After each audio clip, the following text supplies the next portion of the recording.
Après, dans la place, on a fait deuxième accident. Après, ça fait la salle à mon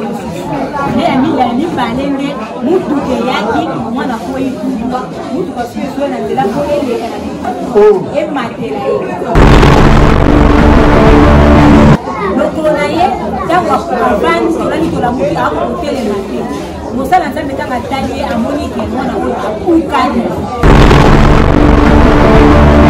moi na tikali na biso nale lo ba kusala te yango to so ba ke pa kusala nzambe kusala nzambe taka tali ndalo bike nzamba zaka papa yango so mtamakula mwana lo bike o deuxième poison un mot peut dans na poison on peut modèle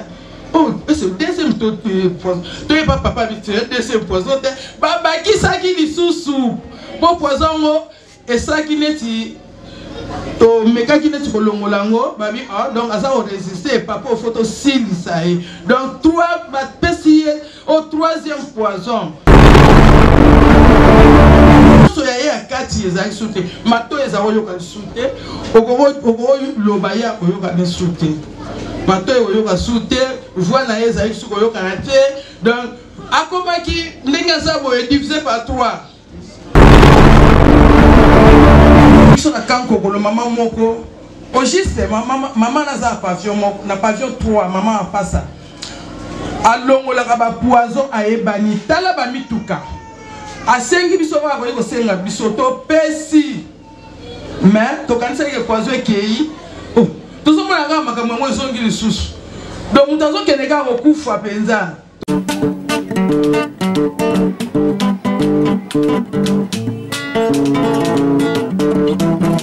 Ciel ouvert, lève-moi nique mon anzambe monani.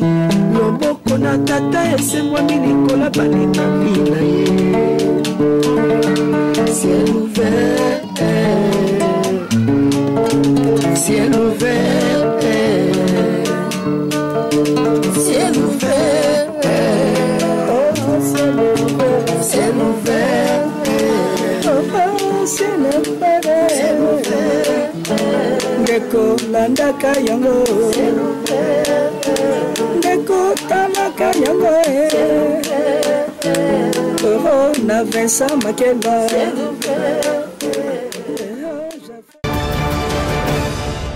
Mbote shalom bandeko ya Ciel Ouvert TV chaîne ya bana nzambe chaîne yo koti sarabatu na bonzambe chaîne yo efungolaka lola na pesi bino vraiment merci beaucoup na oyo baza partout na monde entier oyo ba profitaka Ciel Ouvert TV oyo batalaka ngo basabonaka surtout mikolo naza na esengo na biso makasi biso na bino naza na esengo parce que bozongisi image ya Ciel Ouvert TV ndenge zalaki ndenge to bandaki bozaki kozwa ba émission bozaki kotala bozaki s'abonner bozaki ko partager na moni vraiment bolingo ne zongi pour soto te émission to mona ke bozo tala et ça va vie belé vraiment nzambe ya basali ya nzambe ya lola apambola bino o ezali simple présentateur na bino ezali évangéliste Cédric Makela l'homme valable et asala ka bino bozala édifier pour bozala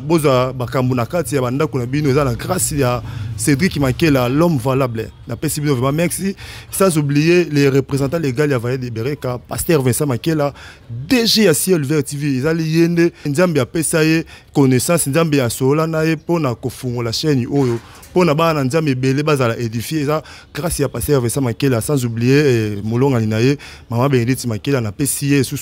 merci boza toujours ensemble pona ko tombola toujours Ciel Ouvert TV pona bana nzambe bazala toujours édifier so dans les cas 565 na poste téléviseur na bino pourquoi pas même na ba téléphone na bino ba tablette ils na grâce ya frère Caleb yene mutazo filmer nga pona bimana ndako na bino pesi vraiment merci muselezo kola talaka ndenge bomona nzamba pambola biso ne surtout soki na ye liboso na bino na ye pona ko édifier bino biso to le kaka na chaîne kaka pamba te to le kaka pona ko édifier ba na nzambe pona ko sala makambo oyo et c'est pesa ba na nzambe. Dernièrement tout ça qui est mission na patriarche Vincent Makela na lobaki ete na koleka to koleka na place pasteur Vincent à Evraka to na koleka na église ya Valle de Bereka côté pasteur Vincent sala musala nzambe po to barami ke na ser boy nzamba sala ki boy nzamba etiza ki boy po ezala lokola monotonie ta lobara esenga ki TV za talaka TV ezali radio TV senga ba image ngamoko a cher annonce na les cas qui na église ya patriarche Vincent Maké la place à Evaka tout monde qui maramdia mo sala mamo tout oka na lisolo o to oka mutu kingani na luka ki bango moko na TV ki bango na saki moko ba interview nzambe vraiment azalaki au rendez-vous makambo malamu makambo kitoko emonisa maki na rozala vraiment kaka koloba te TV za radio TV senga photo mona ki mona meso na koti na image papa oyo nzamba asela ki azaki empoisonné au pasteur avait ça lobaki na yaki vraiment tina kati kuna na église na kota na papa die donné et boka ndenge azo témoigner na mwasi na ye poto ozonga na plateau nazali moko ya mwana etonga oyo mwana papa Vincent. Mais ça fait plus de 5 ans que tous qui soutiennent, surtout qui vit à Covid. Franchement, c'est qui Covid de Kabola Kibiso, mais malgré ça, attends au Covid de Kabola Kibiso. To kendagisto yenga ki muke, donc tout ça est moi qui les papillons. To era qui muke quelque part, mais ça n'a pas eu. Et puis on est resté à la maison. To tikali nanda pour 2 ans. Tozo kokisa siko 3 ans. Il y a vie que to kenda sur église mon côté. To vanda nanda to sembla nanda. Mais entre temps, na époque wana tozaki na awa papa Dieudonné azakana empoisonné en 2015. Boye bien on binonyoso o baye bibiso na époque wana. Sikoyo année passée na 2022 en 2023 bon azaki sous empoisonné parce que azali ko sala NPP kuna alongwaki akomi ko sala siko na hôtel de ville na bureau ya ministre asa siko kuna à partir de kuna ba empoisonné qui bon à côté de l'hôpital asa ki ba coma abimi azongi sous hôpital musala mais ça pas y et comme kaka muke malade muke baye ko empoisonné lisusu biso to kanisi que pour la 2e fois poison on suko ne penza et memaki na ndenge bomoneli soki ezali nzambe te nana bakisa lisusu na nzambe susu ya papa na biso to bondela ka to tato laka to frekataka nzambe papa Vincent Makela soki ye pe lisusu te ne lelo bomoni ye pe lisusu te. Et puis totamboli tosilisi bambongo o tokoki kozala nango na niveau na biso oyo euti na poto eye esili me poison ya papa Dieudonné ezosila te oyo États-Unis pays nyonso papa na oyo euti na ba Canada toteki ba ferme po tokomaki na ba ferme na biso kotaki ngakati toteki ferme à part koteka ferme biloko nyonso ferme ba fufu e ba mbala et tout tosombi ata nzambe azomona na za kati tonga ata singa suki ya 200 fois tosombi te nyonso na kati ya nzoto papa oyo na maboko ya ba minganga ba tradi praticien ba médecine moderne mais ça pas toujours yi ba ti ba eko mema biso muninga na yemo pa eko découvrir biso abi memi biso na kanko ko mama moko au juste maman na za pavillon moko na pavillon 3 maman a passa alongo la ba poison aebani tala ba mituka asengi biso ba ko senga biso to pesi mais to kanisa ke poison ekei to so mona ga makambo mo zongi lisusu donc mutazo kenega ko kufa penza to bi ni ya moto sa na tata te to vandi kana ndako nde to sa na tata te on dirait voit le longo na mutu na misu bekaye ekwei nde to telemi to bite papa na biso azali nde toye ko kuta na papa na biso et puis papa tanga moni kaka bi papa Dieudonné oza na papa na yo comment otamboli ti okomi na niveau oyo nde papa simbie na bonzambe na ye ndenge nzambe atia kati na papa ndenge bomoni papa Dieudonné lisusu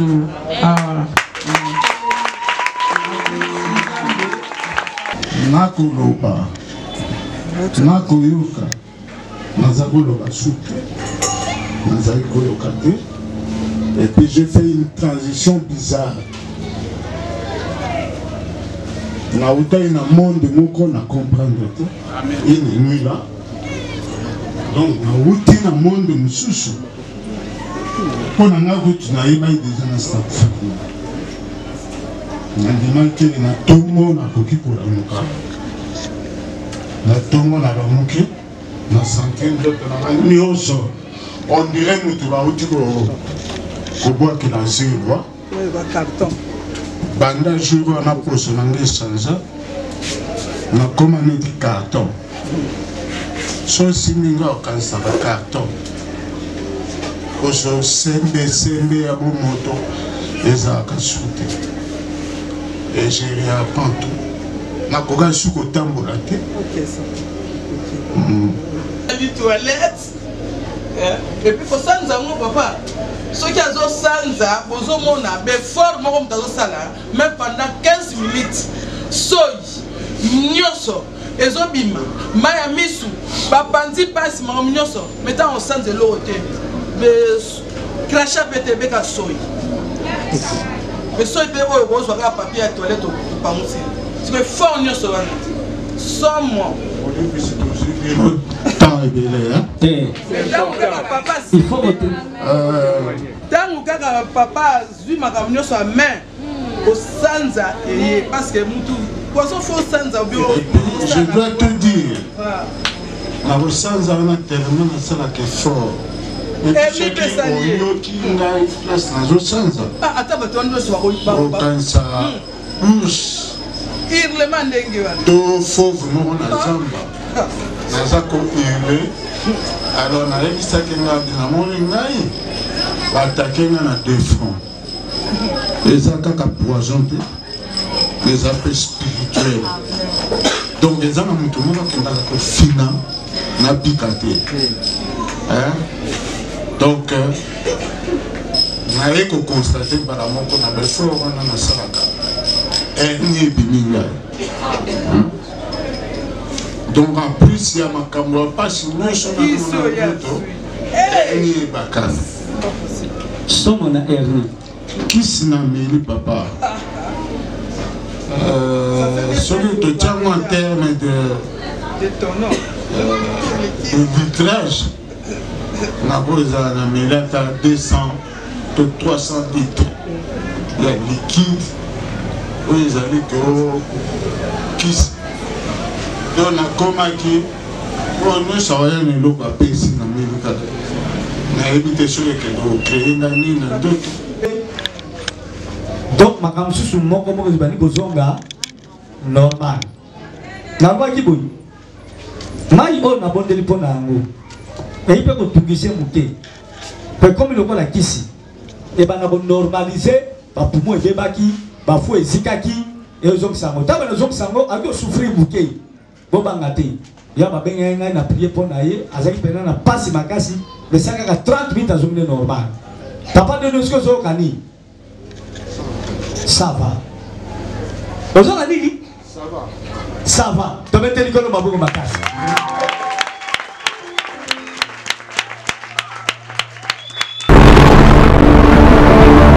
Merci beaucoup Nega na lobaki TVza radio te hein TVza radio te TV singa ba image car ndenge bo moni frère kala ba kotia ki biso pe to bi bo moni ndenge papa na au pasteur Vincent lobaki azaki empoisonné bilomo boki mwasi na ye ndenge a témoigner na ye moko pe ndenge lobi nzambe vraiment ça il a basala nzambe basala nzambe ya vrai bazali ce qui est faux bazali ya ba vrai pe bazali bino vous sentir boyoki e oyo bana lobi na kati ya église côté pasteur Vincent Evara na kati ya vaille de breka poto zala to lo balba mingi te na ko tsa bino sur la image boyoka c'est oyo pasteur Vincent lobaka si ba pesa ki révélation qui a okuta na mobali n'est pas souffra qui ba kasi c'est wana souffra qui n'a problème ya mobali azaki ka vana nda ku souci nzamba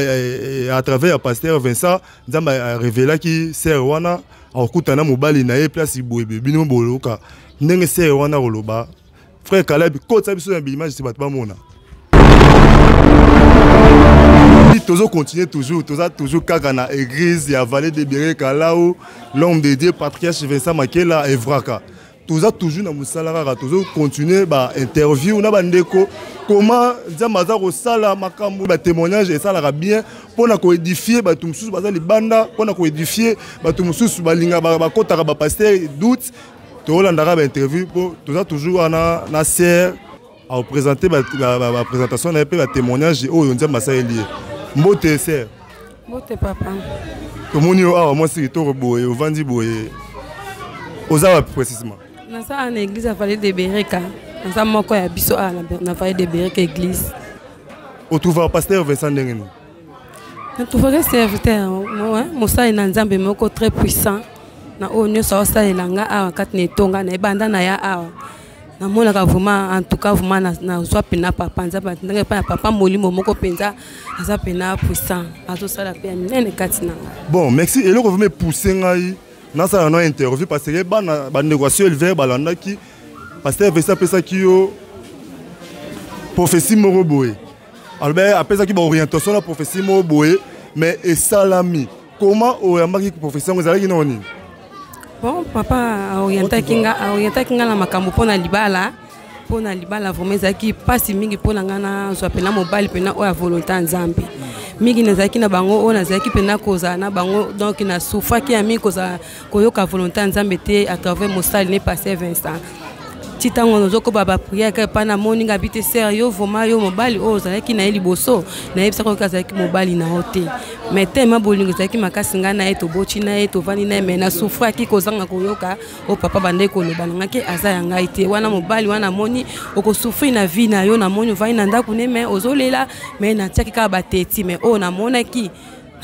eza na motema nga en tout cas souffrance pena na mona ki yango pena eko tika papa binanga vanda Nzambe nanga ko lakisa ko orienter yo lolingo ko kozwa mobali mususu ya malamu vanda ki na kobika na ba prière papa toujours mercredi ba prière pa ko orienter nga alobi nanga penza ke mobali non azomona Nzambe lakisi ngai aza côté ya funaka na commune Kishasa awa na kopesa veni oye azalaka kaka ba côté ka église koto nga pe na tiaki kondima te papa nanga soka alobi pena ntuke sala maka ndaki toujours na motema kondima na fanda kipekimia kandi na kenda côté kananga na kutana kipena mobali ka côté église kana commune Kishasa yango na pe na yeko ebisa papa binanga ke mobali na yo akuta na avenue funa kuna na kutana kipena ye alinga kipenga na yeko bisa papa nanga papa binanga oui loko yebisinga zana bondela comme ça natala soki Nzamba kolobelanga soki ezaye afandi pe papa nanga abondeli pe Nzamba yebise pe na ke oui mobile nanga ye wana na veni oya lobaki wana eza pe ka ndenge ya lobaki yangwana kaka esalama pe ka bon. Merci beaucoup sœur ozolo ba bien sikoyo pona to la bref sikoyo okutana kina mobile ngo bozana ye ou bien mobile ngo na ye te ou bien ne bozana ye déjà makambo qui est bien ou bien comment? Oui, makambo qui est bien, denga lobaki nanga denga lobaki akozala boye. Nyoso papa lobaki nazomona ngope ndengwana azama lam tozanga nae. Elo nini ko yebisa Nzambe a pasteur ça pe bandeko bazali bana bazola na Ciel Vert TV bakota rappeler basala Nzambe doute elo nini yebisa bandeko. En tout cas bato bakota basala Nzambe doute to chika. Po soko mosala Nzambe yebiso likambo. Okochango doute oko souffrir na vie po mosala Nzambe azaka Nzambe penza nde azoloba kati na ye soko teti ochetembe okomona pe souffrance yango penga na mona ki souffrance yango yango noko isa ba sœur o ba chaka doute na ba makamba basala na Nzambe batika photo landa ka ba papa molimo basa pena ba Nzambe ase bazomela so pena na orientation ya malamu po zwi kimelo lenga na ozwa kimelo ba sœur mususu pe balanda ka ngande na zalaki bayoka basala Nzambe bakozwa kimia lokwa ngande na zwi kimia. Merci beaucoup, c'est Nzamba Pambola.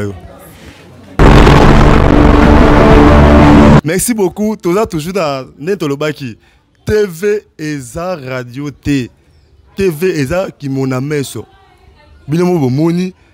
Ndenge Nzamba etizaka pasteur Vincent. Ndenge le karana TV bato belé même na monde natie ba le karaba lobake e ba benga pasteur Vincent ba monaka o Nzamba ndenge Nzamba etizaka pasteur Vincent. Yango to sala ki to ya vraiment na ça qui est surprise même mi ba image oyo il m'a pratiqué chez Vincent aza vraiment au courant dans monter na ba sœur on a fait une interview na ki wana na caméra na filmer na benga fois kala bazo image na musique il m'a pasteur Vincent aza si pourtant on a une émission où il m'a relekelaye ba image tout sali yango vraiment eza vraiment il a bien monté na les cas qui pendant ça na za vraiment journaliste moko vraiment ou à vérifier ko akotaka tina profondeur pour na ko édifier ba na nzambe po ko claircir ba na nzambe ba za la vraiment édifier. Et très sincèrement quand au pasteur Vincent Baki que à ça qui na ye interview pour na mona na ye nzamba révéla qui a pesa qui prophétie pour na mona na ye qui liko ba sala ka accident le collement les aki musu mukuse musu mulai pasteur Vincent Baki ne que azo ba centimètre mesurer le collement na e kokokana lelo liko déjà ekuboti misuni eboti miku ekomi d'ailleurs ko ekomi ko pusana na sala qui pe na sero l'interview bolanda ye aro témoigner quelques témoignages pour tous dans le plateau. Faut que la bico ça biso bande ko bazala édifier. Ne papa ayeko benganga alobi na ngai mwana o nenga buka ni bweboke no hospitalité. Po minganga basali mingi batema bende. Batie 4 ans. Na 4 ans wana nde pesi défaut. Donc mwana abote tongo batie li bende na 4 ans. Likolo bakanga ki li bende ba vis. Moye ebota. Eya mulai eya tena 4 ans lokolo o mususu eye mulai o bakanga ki ba vis bataki ma bende etikali mukuse o wana mususu o ya malamu e pusani eye mulai pona 4 ans akoli et ça lokola défaut na lokolo e tozongi ba minganga balongola libende minganga balongoli libende mais ba réparer lokola mwana te mwana tikali na défaut bane lokwa ko sala te yango tozonga ke pa mosali ya nzambe mosala nzambe tanga tali nda lobi ke nzamba za capable ya kozongisa makola mwana oyo ya mwana to yaki nde mosala nzamba pesinga ba directif abina nga mama zwa mesure mwana yo tia ba centimètre ya lokola malamu zwa soki esali combien de centimètres tala suna lokolo oyo ya mukuse tala so esali combien de centimètres comment on a papier après tout tia makolo tout droit lokolo komi moko mulai moko mukuse tala sous ba centimètre ezangi zoye lisusu na ye kotala ba centimètre ezangi esengi kwa 6 cm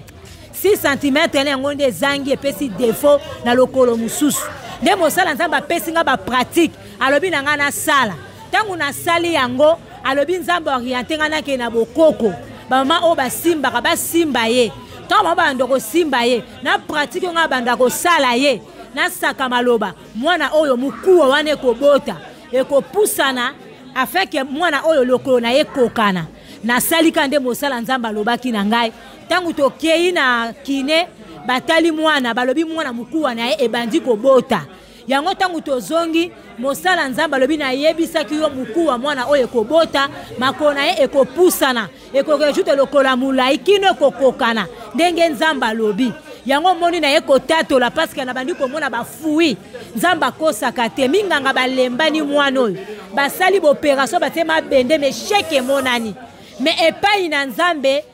lebe pa na to kiko bandela pe to kiko réussir donc yango na bande na nzela ba principe ya orientation ya mosala nzambe na to si pe na so sala kaka ndenge ya lobi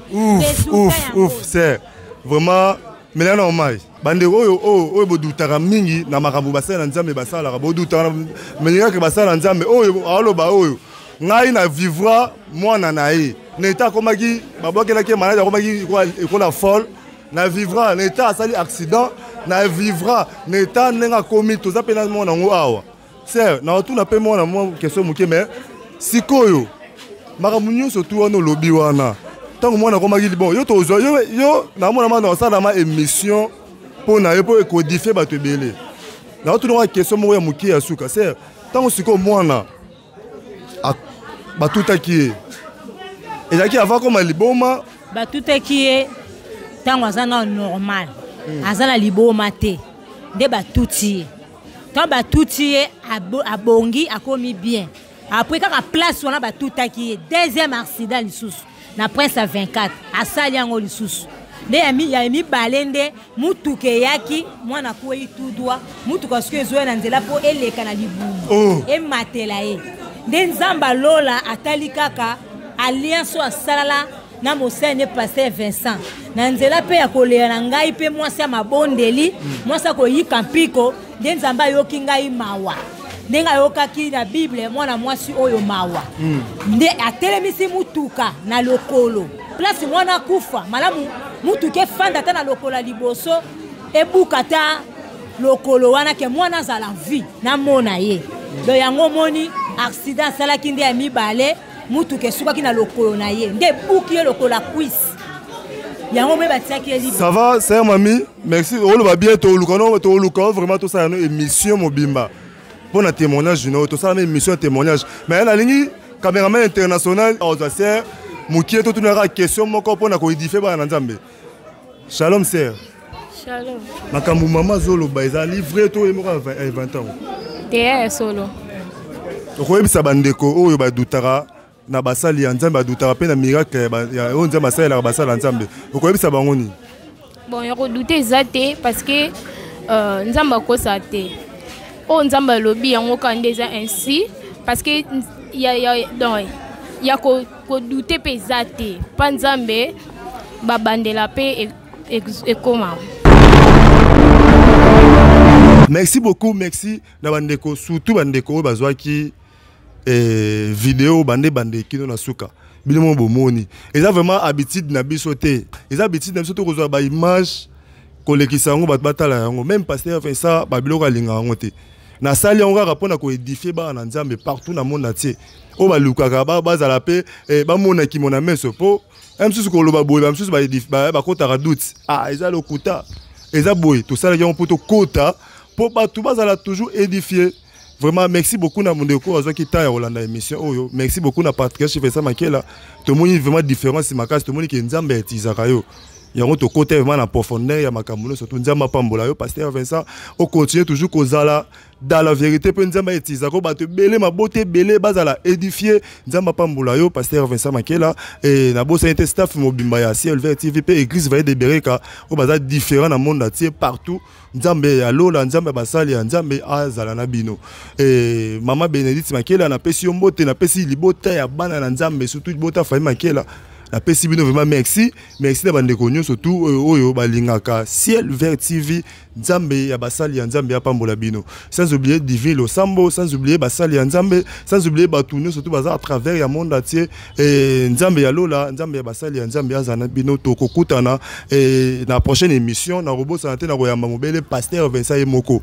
na koyamba pasteur Vincent pona bakambo eleki awa tokomi vraiment presque na suka ya ba interview na biso ba témoignage na biso pona bozala toujours édifié bozala branché na Ciel Vert TV bozala pété bozala toujours branché na Ciel Vert TV à la prochaine émission to à la prochaine vidéo boroza pasteur Vincent pe boroza pe édifié nzambe vraiment arozana na bino longo na komi presque na suka na pesiba na nzambe nyonso oyo balandaki Ciel Vert TV balandaki émission on nzamba pambola bino Letisa Mayala et bandeko nous surtout Sœur Sylvie azara États-Unis tozani papa edi bandeko nyonso surtout ya oyo va de Bereka balinga rapé Ciel Vert TV na pesi bino vraiment merci vous à la brancher à la prochaine émission beaucoup à la édifier nzambe ya lola apambola bino ciao.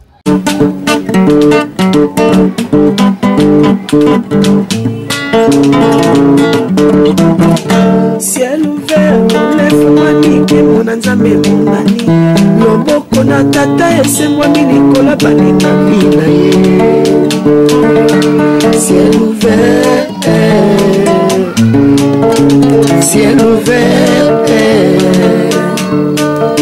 ciel ouvert ciel ouvert ciel ouvert